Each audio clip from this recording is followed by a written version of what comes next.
Welcome to the Orvis Guide to Fly Fishing. This episode, it's all about streamer fishing. Streamers are a great technique for anglers because it's an effective way to search out aggressive trout and other species. Streamers are especially appealing to fly fishers looking to catch big fish. Bigger trout eat big prey, and streamers imitate larger, calorie-laden prey like baitfish, leeches, and crayfish. There are few things as exciting on a trout stream as a huge trout exploding on a streamer. Oh, you got him! Nice! Oh yeah, nice fish! That fish has already refused that fly, and you're gonna have to try just a slightly different pattern. The roll cast pickup is a great cast to use in a lot of fishing situations. This is a beautiful wild trout from a small stream, just a gorgeous little fish. I say hit that bank. Let's go to that grass bed.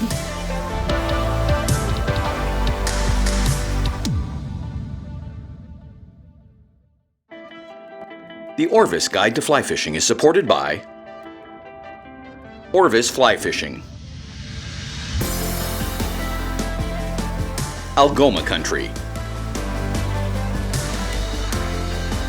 Destination Ontario, Maine Office of Tourism, Yellowstone Teton Territory, Crazy Rainbow Ranch, Bahamas Tourism, Adipose Boatworks, Global Rescue, Trout Unlimited.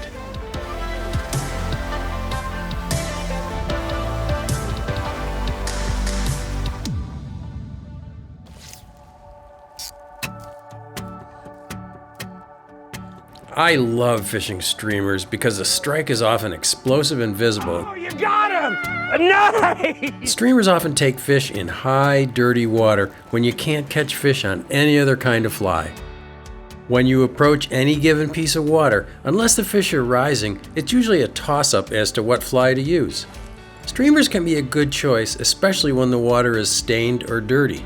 Streamers are excellent searching patterns to find active fish. When you don't know the water and don't know what the fish are eating, a streamer could be your best bet. You can cover a lot of water with a streamer, and because streamers are usually fished with an active retrieve on a tight line, you don't have to worry as much about drag and getting a natural drift or reading the water. Just toss your streamer in every place that looks fishy. Streamers are often thought of as baitfish imitations, and we think that's certainly why fish take them most of the time.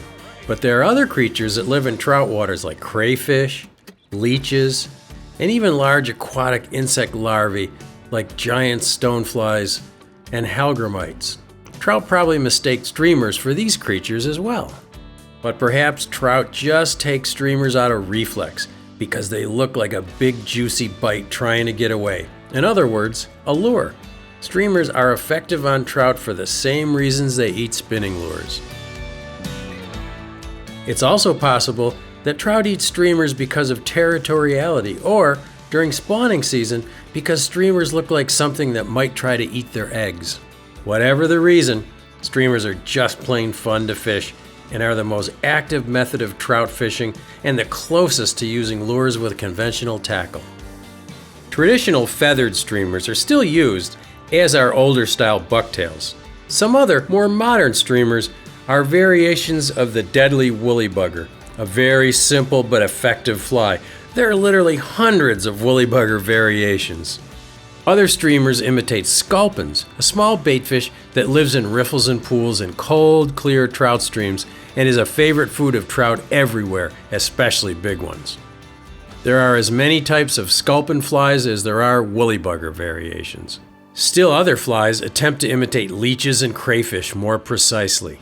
But you don't have to be that critical when picking streamers, and you don't really need to match the food forms exactly. A trout that's on the prowl for a big meal will often take the first streamer thrown at it. Should be one right there. All right. On a dead Whoa! Whoa!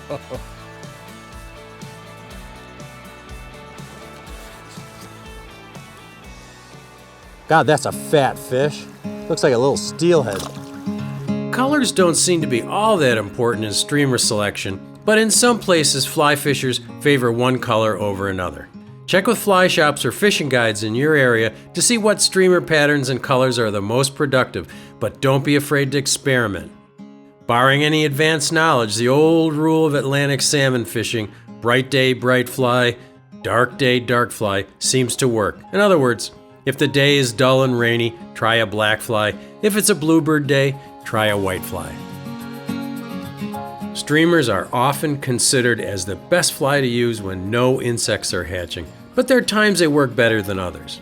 The very best time to fish a streamer is when a sudden rainstorm raises the water level, because in the increased turbidity, predator fish like trout have an advantage over the more maneuverable baitfish because the baitfish get pushed out of their shallow water havens. Of course, streamers work well when you see trout slashing at baitfish in the shallows. Look for a sudden eruption with tiny fish showering out of the disturbance and strip a streamer through the boils. Often, streamers don't work really well on bright days, and if the day is very bright, they may not work at all. If you want to try streamers in the middle of a sunny day, fish a smaller streamer slowly and carefully. Sometimes, just the sun going behind some clouds will stimulate a fish to take a streamer when 5 minutes ago they wouldn't even chase one. And some rivers are better streamer rivers than others, for reasons we don't totally understand, but probably has to do with the abundance of baitfish.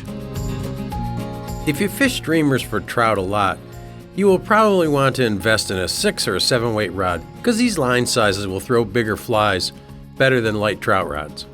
You can get away with throwing smaller streamers with a 4 weight or a 5 weight rod, but sometimes you just have to work too hard to get the fly out there.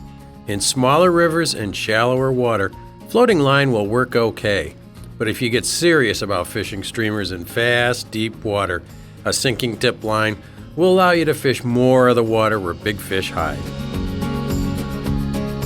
The streamer stripper line is perfectly suited for this, as it has a short, fast sinking head with a floating line behind, which makes it easy to mend and manipulate your fly. Don't go too light on your tippet when you fish streamers. Don't forget that you're pulling one way and trout will pull the other, sometimes violently when they strike. Your tippet should be at least 3x, and with bigger flies, you might find the need to go to 2x or even 1x. 9-foot leaders are fine to use with a floating line, but you should go to a shorter 6-foot leader with sink tip lines to keep your fly running deeper. Now you're all geared up and ready to go streamer fishing. How should you present the fly? The basic streamer retrieve is to cast the streamer perpendicular to the bank of the river and strip it back toward you in 6-inch strips. That method works pretty well and imitates a prey item that has been flushed from its hideout and is trying to get away. But there are so many other ways to fish a streamer. The first thing to try is to change your retrieve. Try a slow, steady retrieve, or try a couple strips followed by a long pause. The retrieve with the pause is often very effective in water temperatures below 50 degrees.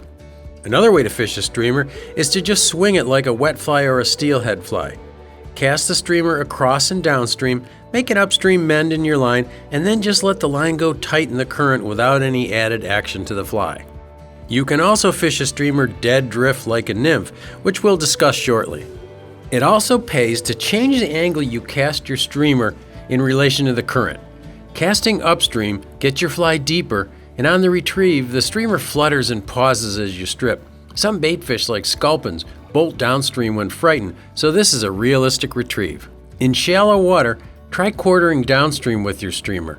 This presents your fly to the fish before they see the line or leader, so it's often effective on spooky fish. Whatever retrieve and angle you use, once your streamer is hanging directly downstream of you, make sure you retrieve it a few feet before making another cast. Often a fish will follow a streamer all the way across the river, and a trout may still be following your fly. A streamer is often very effective when the water is so high and dirty that you can't fish with any other kind of fly. Fish won't see your fly from very far away, so look for protected places along banks, behind rocks, and at the seam on the inside of a bend in the river. In dirty water, make sure you add some motion to your streamer to distinguish it from twigs and leaves and all the junk that's floating by. But keep your retrieve on the slow side so a trout will have a chance to catch it in the dirty water. In dirty water, fish use their lateral line sense, which picks up vibrations in the water from prey items. So I suggest you use a fly with a deer hair head like a muddler minnow or something with lots of hackle like a woolly bugger. The rougher the fly looks, the more vibrations it will produce in the water. Dead drifting a streamer is a deadly tactic, especially in colder water. Just cast your fly in an upstream direction and retrieve line just fast enough to keep a tight line to the fly so that you can feel strikes. Prove me wrong. Proved you wrong. I think that's a fish. No. It's Yeah, a it rock. is. Is it? It's a good fish. Yeah. It is. I thought it was a snag. So did Oh, I. nice fish. Rod tip up, head up. Beautiful. Woohoo! Barbless hook, it'll come right Yes! out. Yellowstone Look River at how brown trout. yellow the fins are. Aren't they beautiful? Beautiful fish.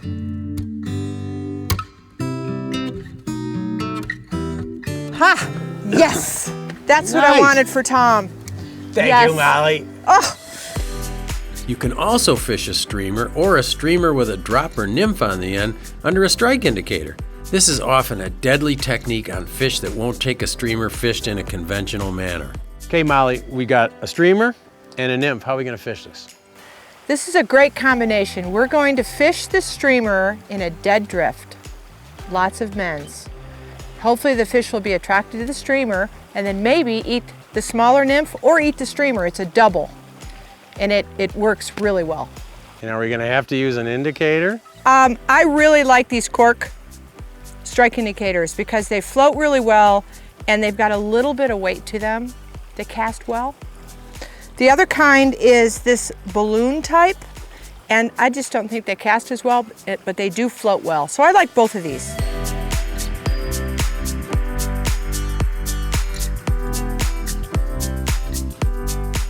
That was awesome. That was weird. He attacked it That was really strange. in 2 feet of water. I know, and he ate that streamer. I don't know. He ate a streamer, and Streamer, then had he to ate it be. like a dry fly, like he thought it was a hopper falling in or something. Wow, that's a nice fish too. Wow, that fish was in shallow water. My God, we could have caught him on a dry.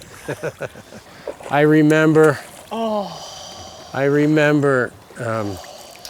when I was a kid reading books. There was this About book I brown had trout? about Dan Bailey catching Yellowstone brown trout. Well, you're doing it now, And Tom. you know, I just have this vivid image of Dan Bailey with this beautiful butter-colored brown trout, and that picture stuck with me for years.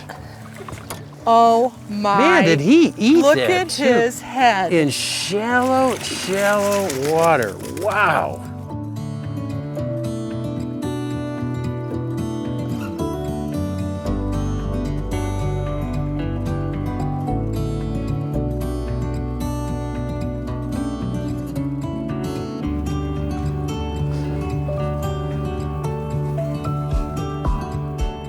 If a trout boils at your streamer but doesn't connect, try going back to the same spot with a slower or a more erratic retrieve. The trout might have thought it stunned its prey and is really looking to eat it now. If that doesn't work, you can try a different fly, but in my experience, a trout that boils at a streamer and doesn't take the same pattern with a different retrieve will not change his mind just because you changed flies.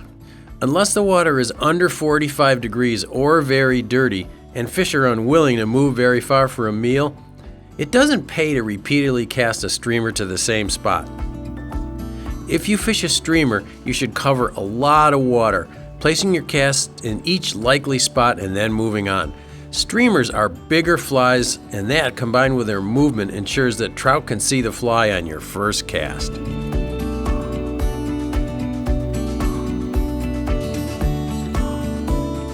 Let's join Bill Spicer and his friend John Bobolik as they use streamers to catch trout in small ponds.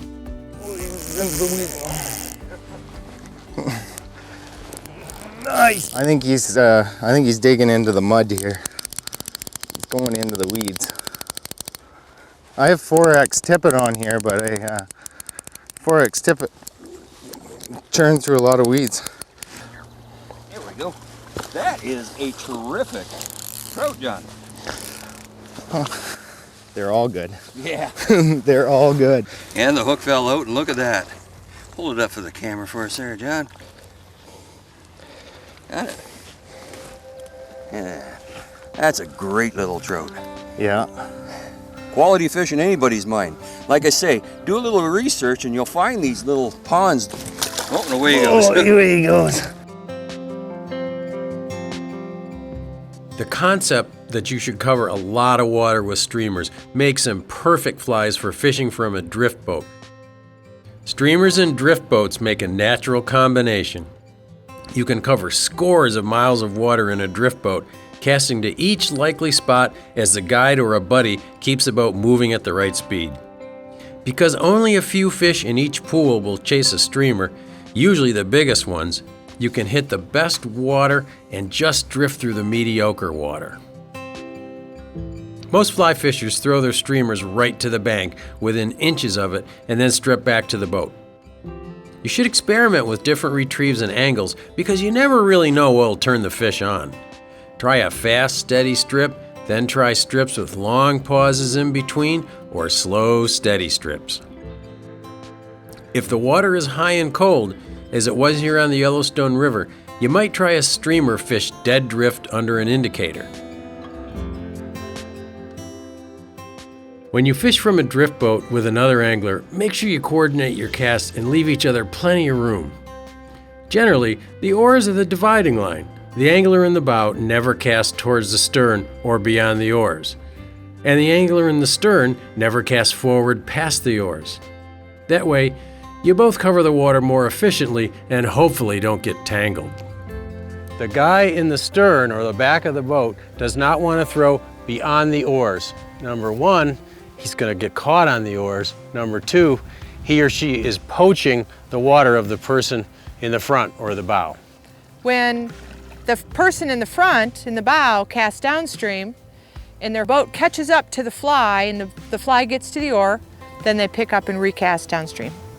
And then your two anglers hopefully won't crisscross their lines. Another important thing is that the person in the back yields to the person in the front, because the person in the back can see everything, the person in the front can't. When fishing streamers, the double haul is a handy technique for getting those big flies out there. So let's go to Pete Kutzer for some lessons on this important cast.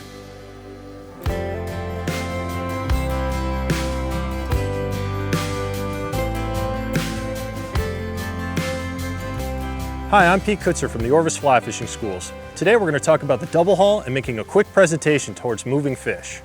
There are times when we do have to gain a little bit more line speed. Let's say we're dealing with windy conditions, casting larger flies, maybe a little bit more distance, and that's when the double haul is going to come in play. Believe it or not, I use the double haul whenever I cast, say over 30 feet. It actually takes a lot of strain off of our casting hand. It makes that cast easier when you're dealing with those longer distances. Before you start the double haul, you want to make sure that you can get that pick up and lay down cast consistently, nice, smooth, tight loops, and your shooting line consistently as well. Once you start to shoot line, then we can think about that double haul. The double haul does require a little bit of coordination. It's kind of like patting your head and rubbing your stomach at the same time. However, it's not as difficult as you might think. We can break it down into its very simple forms, but first we need to understand how this cast works. When we make a basic back cast, we're starting with that forearm, bringing that rod back, then applying that little pop to a stop or that little flick. Then when we come forward, we're doing the same thing just in the opposite direction. Think pop to a stop with a smooth acceleration in between. When I start to haul, the haul actually does the same thing as that flick to a stop. I'm going to lock out my wrist and just tug on the line, and you're going to notice that that line starts to jump behind me and in front of me. There's one key part though we have to think about with this double haul, and that's the reposition. After we tug on this line, we have to drift back to set up for that haul on the forward cast. So we come back, haul, and then drift, set up, maybe a haul of 18 to 24 inches, then haul and drift on the forward cast. haul, and drift. Come forward, haul, and drift. We don't have to reach all the way back up here by that guy. This is going to kind of contort you a little bit, make it a little difficult to get that haul. Just up near the reel, so we're set up for that forward haul here. Haul, reposition, haul, reposition. When hauling, or when practicing hauling, you're going to do the same thing. You might make a couple hauls and false cast in between, but then you want to make that nice haul right down by your pocket, shoot that line, and that's going to help get that line to roll out. It's a little bit more of an aggressive haul, not too much more, but that's going to help make that final delivery cast. So we haul, reposition, then when I deliver that cast, I'm going to make that nice haul down by my pocket. Remember to feather that line back up underneath that finger, closing that bail, and then we can start to strip that line back in as we're fishing to those fish.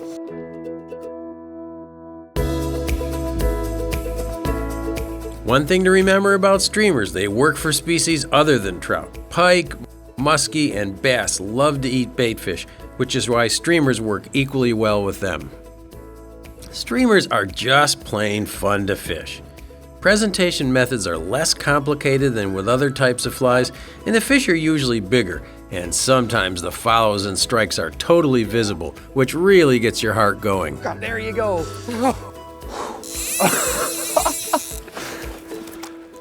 This fly hit the water. He turned, looked at it. I gave it a little tiny wiggle, and he nailed it. If streamers are so easy to fish, why don't we use them all the time? Well, for one thing, not every fish in a pool will chase a streamer, but it's usually the bigger ones that will. So if you like a more active fishing style and like to catch big trout, streamer fishing with a fly rod may become your favorite method to locate fish. The Orvis Guide to Fly Fishing is supported by Orvis Fly Fishing, Algoma Country, Destination Ontario, Maine Office of Tourism, Yellowstone Teton Territory, Crazy Rainbow Ranch, Bahamas Tourism, Adipose Boat Works, Global Rescue, Trout Unlimited.